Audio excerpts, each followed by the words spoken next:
Is there anybody else in the truck? My company. Your company. Okay, you don't understand English.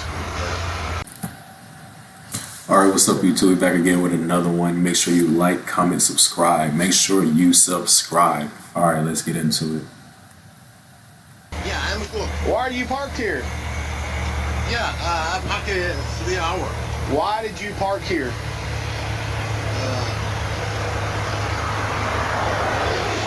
You understand English? Well, Is there anybody else in the truck? my company. Your company. Okay, you don't understand English. Pants. Put some pants on. Yeah, okay. You don't understand English. What company do you work for? My company, California. Your company's called California? Yeah. Yeah, you don't understand me. Okay. Alright.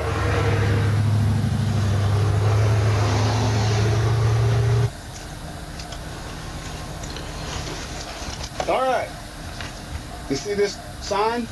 Yeah, truck. Over. What's that sign say? Pink. Must enter, right? Do you tell me? What does it say? Yeah. I need you to read that sign. Yeah, we casing. Next rate.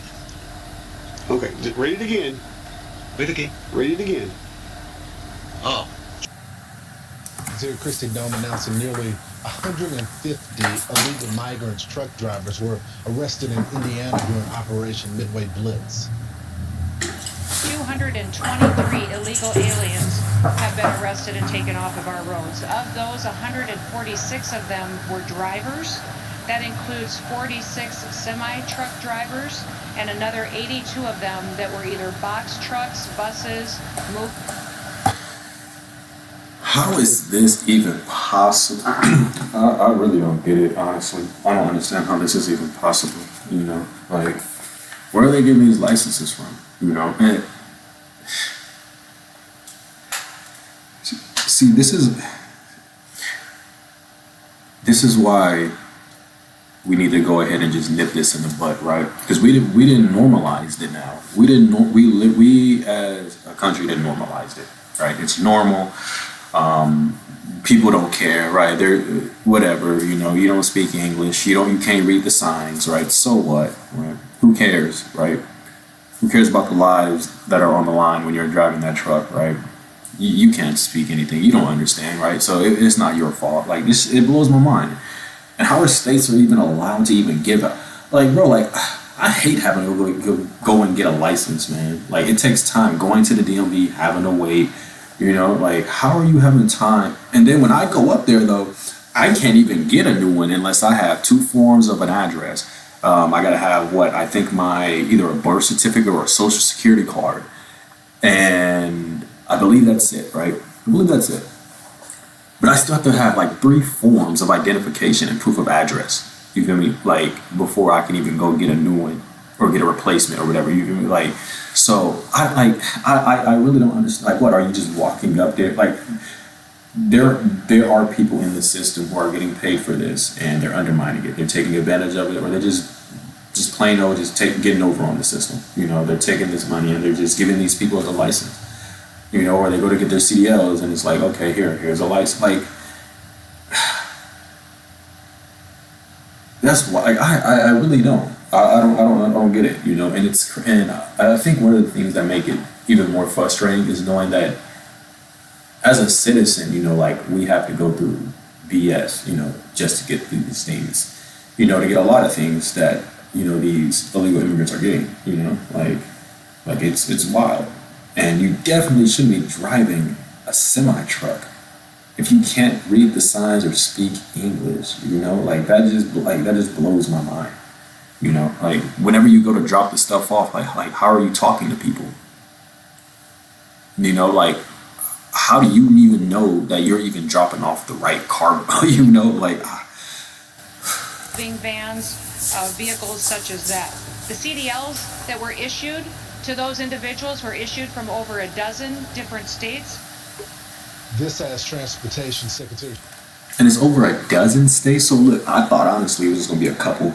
You know, I thought it was just a few. Honestly, I thought the main one was gonna be like California or something. But it's wild to say over a dozen, right? And for you folks out there, a dozen is 12. It's 12. Remember that. Sean Duffy announces a federal crackdown on migrant truck drivers. We are going to go after the CDL mills that are Yeah. issuing licenses across the country. We are. And it's wild. You have all these people who are like higher up on the hierarchy, you know, just taking advantage of all this crap, you know. You have the insurance people, the lobbyists, you know, like just taking advantage of everything, right? Just taking advantage of it. They don't care, right? Farm workers, they don't care, right? Who cares if they're legal, right? Who cares if they're, right, paying cheap and just how they work, right? Who cares if, you know, who cares if the wages stay the same or lower and now, you know, American citizens, you know, don't want to go working, you know, because jobs aren't competing or your price, you know, like, it's just like, it's a whole bunch, you know, it's just like, I don't get it. I really don't. Like, somebody, please, like, inform me, you know, like, explain to me how all this works out. Diving into the companies that hire these drivers that may not have a license, that may not have a lawfully issued license, or do not speak the language. American Truckers United co-founder Harvey Beach and Shannon Everett join us now. Thanks so much for joining the program, gentlemen. Happy to be here. Yes, sir. Before we get to this, though, I do want to make one more. I want to make one more comment. So, and it's based off being able to speak English, right? So, as I was looking into Germany and to be able to get a citizenship, right, you have to be able to speak the language, right, to get a permanent residence, like a permanent one, not where you have to renew it every couple of years, right? I mean, like an actual permanent resident, permanent citizen, you know, of the EU. Like you, one of their requirements is you have to be able to competently speak their language, or at least be able to speak and understand their language. So is it really too much for us to ask that when you come to the country, you should know how to speak and understand the language? Learn the signs at least. But I mean, if you're coming here in general, like, to do anything, whether you're coming here to work, whether you're coming here for economic reasons, whether you're coming here just to be here, you know, it's safe or whatever, you know, like, shouldn't you be able to speak the language of the majority of the country speaks? I'm just saying, you know, it makes sense to me. So I guess my father's a truck driver. Apparently this has been an issue for a while. I guess the major question is, how are these folks, individuals, some of them that don't speak English or read English, able to pass these tests? Yeah, so this has really exploded over the last 5 years in what's known as a non-domiciled, the proliferation of a non-domiciled CDL, and also what's known as a B1, B2 border crossing card. And so, you know, there's been an effort across the industry to reduce standards to solve a so-called driver shortage. And in doing so, they relaxed the standards for these driver's licenses to be issued, but only in certain states. You know, one of the things that they found in the sting in Indiana and also the sting in Oklahoma is that all of these drivers are coming from the same regions and the same areas.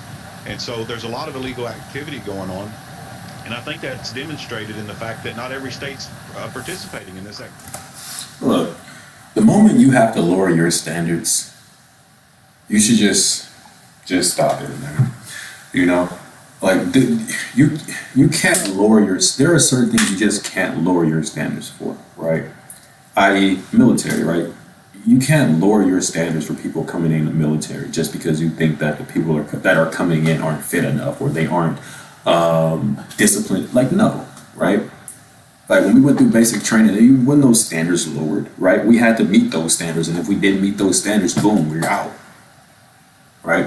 There are certain jobs that you should not have to, that you shouldn't lower standards for, right? When I go into a hospital and I get seen by a nurse, just a nurse, I'm not even going to say a surgeon, right? A nurse. If I get seen by a nurse, right, I want to know that this nurse is competent, right? I want to know that they are qualified and that they are able to do their job proficiently, right? I don't want to I don't want to go in and have to worry about whether or not, like this person is partly even capable, of being able to do the job that they're supposed to do to take care of me, like, and it's the same for driving trucks, especially those big semi trucks.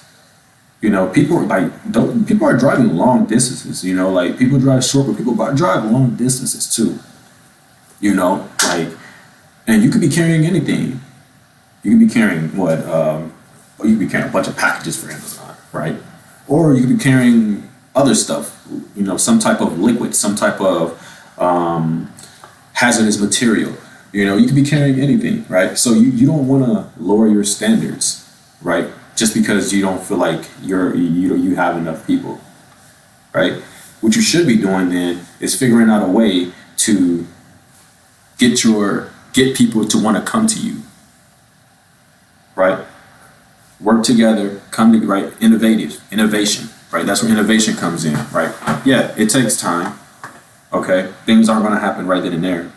But like you said, if this is something that's been happening, over 5 years now, 5+ years, like this is something that they should have nipped in the butt. Once they seen that the trend of this starting, they should have nipped it in the butt, went back to the status that they had, and figured out a different way to do it. You don't lower standards,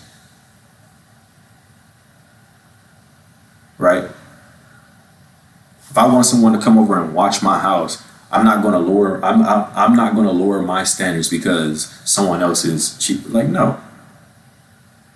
Like if okay, what?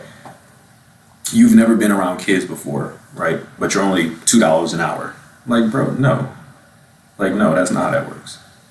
So yeah, like, it blows my mind. Like, there are just some things you just don't lower your standards for, and this is one. And we've seen prime examples of why you shouldn't do that. So Harvey, I guess the big question is, have other drivers on the road complained about this? Was there a shortage in truck drivers? I mean, you can make a really great living doing this. I'm sure there's plenty of Americans that want these jobs. Is that the reason why they decide to cut the standards? There has not been a driver shortage, Lawrence. There is a lack of pay versus the lifestyle that our drivers have to deal with out there.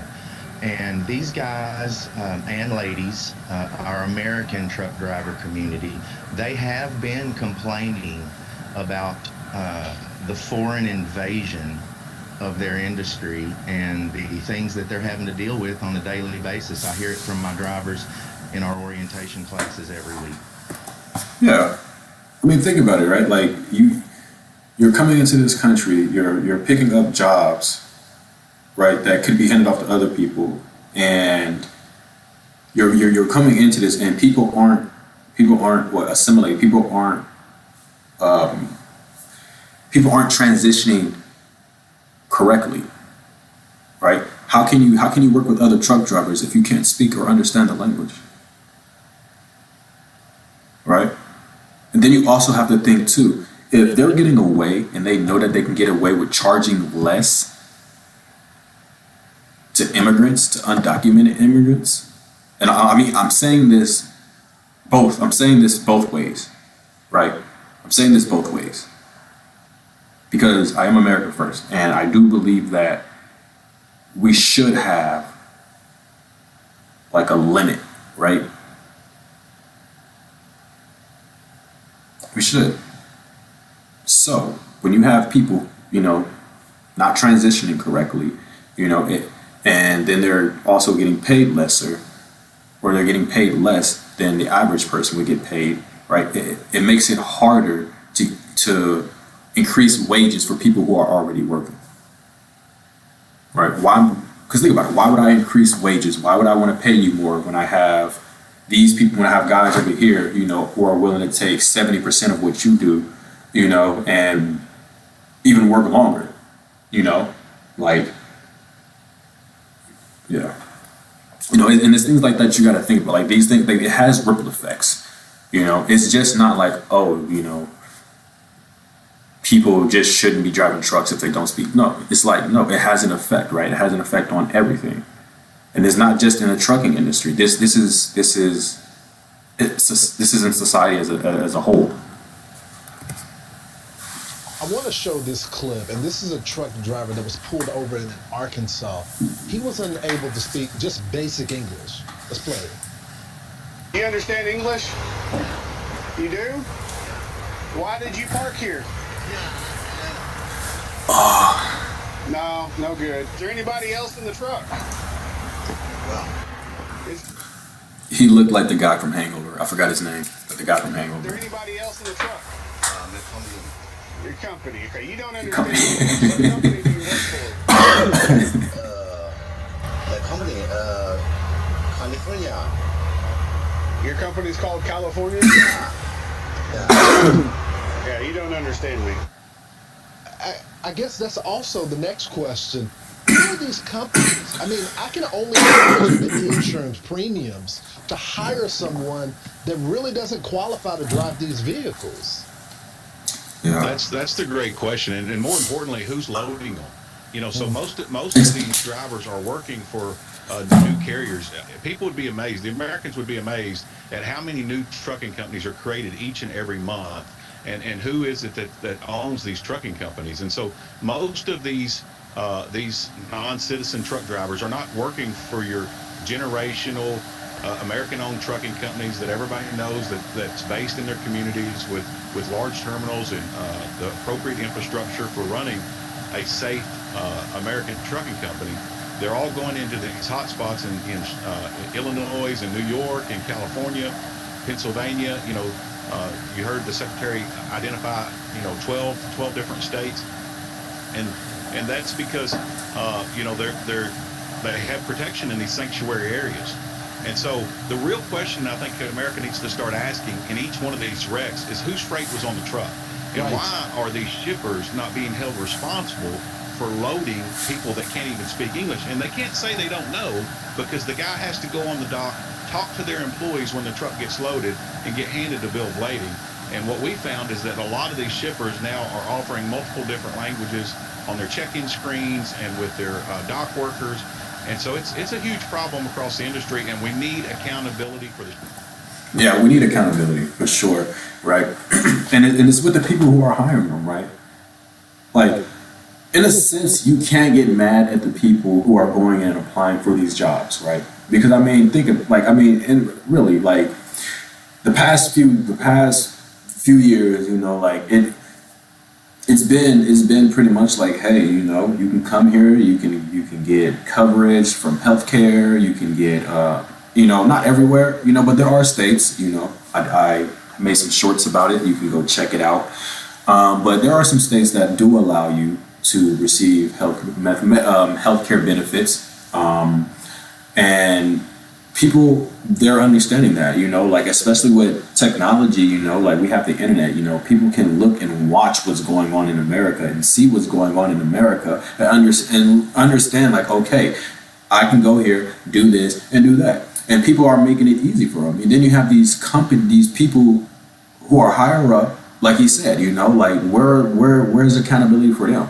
And it was the same people with hiring the workers, on the farms. Where is the accountability for the hiring, the bosses, the managers, the people in charge of hiring these people? Where is the accountability towards them? Because they're the ones doing it. And as long as they keep getting away with it, they're not going to care. People are still they're going to keep taking advantage, and it's going to keep happening. Nothing is being done. Nothing, man. And that's what makes me upset, bro. It's like y'all people talk about this stuff on the news, but like, what's really going to happen? We really appreciate it. Yeah, that's wild. But yeah, again, man, make sure you subscribe. I'm out of here. Peace.